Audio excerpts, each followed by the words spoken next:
V občini Hajdina so septembra zaključili energetsko sanacijo vrtca in šole. Tukaj smo imeli javno-zasebno partnerstvo in pa pristojno ministrstvo.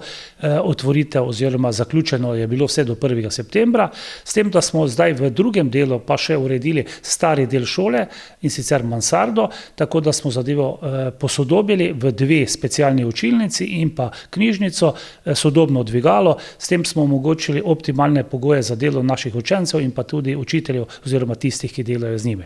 Sanacija mansarde je stala 470 tisočakov, polovico so prejeli strani Ministrstva za izobraževanje, znanost in šport.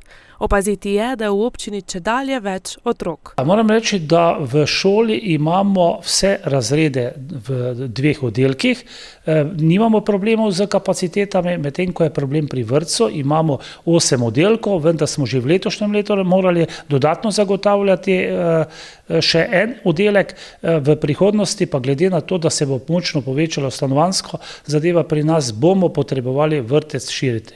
O opcijah že razmišljajo, možnosti širitev je več. Na sosednjo zemljišče ali pa med šolo in med vrtcem dodatno v 2 etažah zagotoviti vsaj 2 ali 3 oddelke.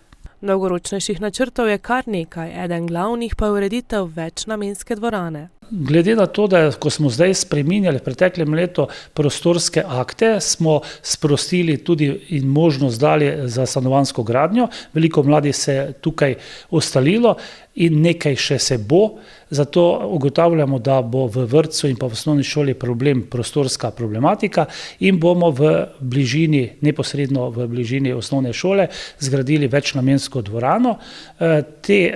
To telovadnico, ki pa imamo sedaj, pa bomo nekako zagotovili tako, da bo lahko namenjena vzgojno-izobraževalnemu procesu.